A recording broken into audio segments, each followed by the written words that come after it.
Malaya has been advocating for the inoculation of mayors as a means to boost public confidence in the government's vaccination drive.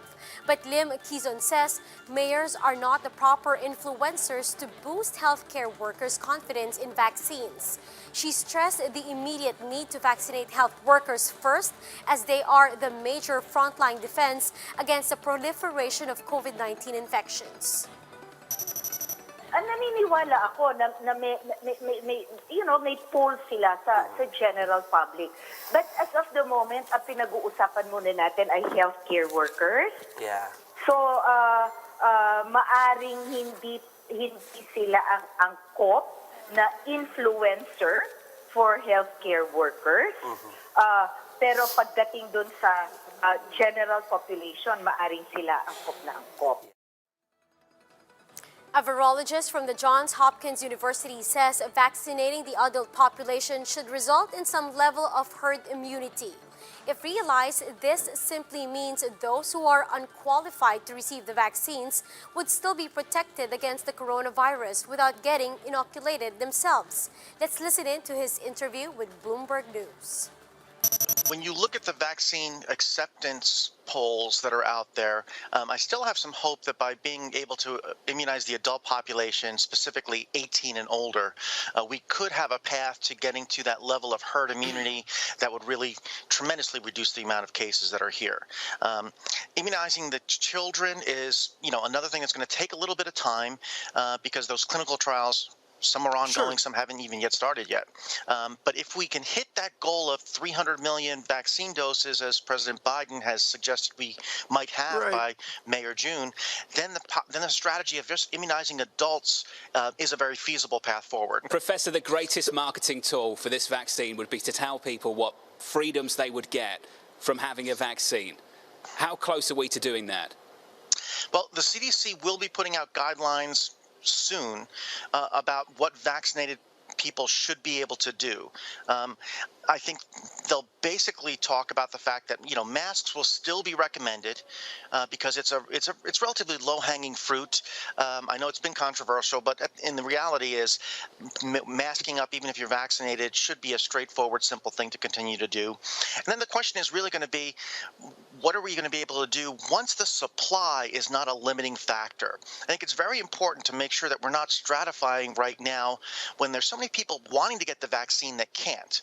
Once we start rolling out the vaccine more, I think we'll see these pathways forward where I hope first workplace openings will be the primary thing, so people can get back to working on site, and then moving from there will be things like schools and other activities that can then open to some degree. Your daily average, Lisa, now 2.04 million doses per day in the past week in America. Yeah, but the problem is that it's really a race. And in the meantime, you've got states that are rapidly trying to reopen, despite the fact that their case numbers still are way above where they were even in November, let alone before then. There's a question of whether we are going to risk winning the race, Andrew, if we continue with this pace of reopening. Texas perhaps getting the most publicity, but it's everyone else too. I mean, New York included.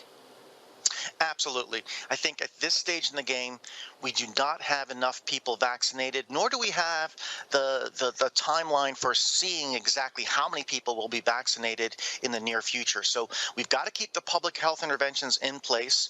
Many states have stopped their rapid decrease in cases that they saw during the month of February and have now really plateaued out. And they've plateaued out at levels that are consistent with the high rates in the summer and the spring, where we really did institute major shutdowns. So I think people have to remember that we're still not out of the woods yet.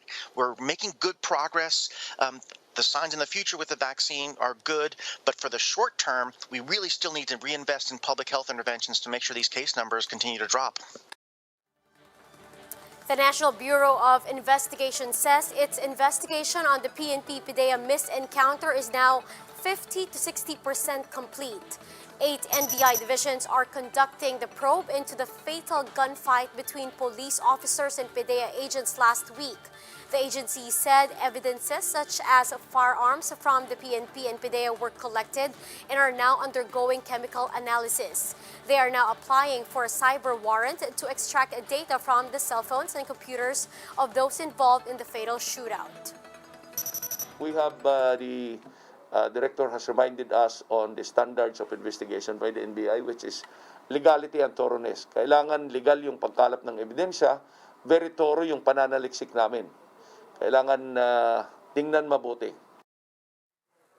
Pope Francis arrived in Iraq to start his riskiest foreign trip by far to appeal to country's leaders to end militant violence and religious strife. During his visit, Pope Francis called on leaders to silence the clash of arms and end acts of violence and extremism. The pontiff criticized factional and foreign interests that have destabilized Iraq and affected the ordinary people the hardest. Iraq has deployed thousands of security personnel to protect the Pope due to threats from militia groups. Pope Francis told reporters on his plane that he felt duty-bound to make the emblematic trip to Iraq has been martyred for so many years. Father Joaquin Bernas passed away early this morning. He was 88. This sad news was announced by Ateneo School of Law Dean Attorney Jose Maria Hofilenya in a message to the Ateneo law community.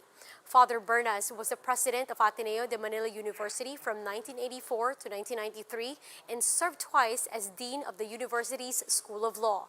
He obtained his law degree from Ateneo and ranked 9th in the 1962 bar exam. Notably, he was a member of the Constitutional Commission that drafted the 1987 Constitution, a legacy of freedom for the generations to come. And those are the top stories of the hour. Join us later again at 1 in the afternoon as we continue to monitor the day's biggest stories. You can also catch One News on Signal Play app. Register for a free account now at www.signalplay.com and stream One News live anytime, anywhere.